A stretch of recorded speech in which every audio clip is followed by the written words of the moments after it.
Hi friends, வணக்கம் and welcome back to மகிதாஸ் tea channel. இன்றைக்கி நம்ம சேனலில் தேர்ஸ்டேயோட பிளாக் தான் பார்க்க போகிறோம். வாங்க வீடியோக்குள்ளே போகலாம். அதுக்கு முன்னாடி எல்லாருக்குமே ரம்ஜான் தின வாழ்த்துக்கள்.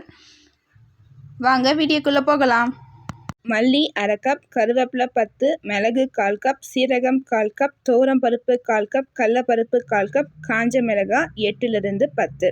ஃபஸ்ட்டு நம்ம என்ன பண்ணுறோம் அப்படின்னாக்கா, மல்லி ஒரு அரை கப் எடுத்து நல்லா வதக்கணும். நல்லா வதக்கின பிறகு அதை ஒரு தட்டில் ட்ரான்ஸ்ஃபர் பண்ணி வச்சுருக்கேன். என்கிட்ட கருவேப்பிலைனா கருவேப்பிலை போடலை, உங்ககிட்ட கருவேப்பிலை இருந்தால் போடுங்க. அதே மாதிரி மிளகு சீரகையும் 1/4 கப் எடுத்து வறுத்து வச்சுருக்கேன்.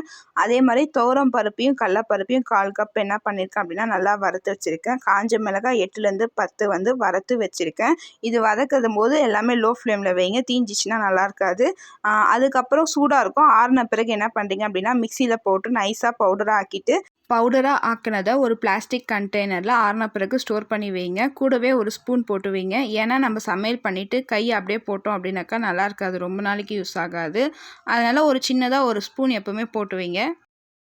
அடுத்ததாக என்ன பார்க்க போகிறோம் அப்படின்னா, மிளகை ஒரு மிக்சியில் நல்லா நைஸாக பவுடராக ஆக்கிட்டு அதை ஒரு கண்டெய்னரில் ஸ்டோர் பண்ணி வைங்க. அடிக்கடி முட்டை ஊற்றும் போது மிக்சியில் போடணுன்ற அவசியம் இருக்காது. வேலைக்கு போகிறவங்களுக்கு ரொம்ப யூஸ்ஃபுல்லாகும். திடீர்னு கரண்ட் ஆஃப் ஆச்சு அப்படின்னா இந்த மாதிரி யூஸ் பண்ணுறதுனால நம்மளுக்கு டைமும் சேவ் ஆகும். உங்களுக்கு இந்த வீடியோ பிடிச்சிருந்தா லைக் பண்ணுங்கள், ஷேர் பண்ணுங்கள், கமெண்ட் பண்ணுங்கள். மகிதாஸ் டீ சேனலை சப்ஸ்கிரைப் பண்ணுங்கள். தேங்க்ஸ் ஃபார் வாட்சிங்.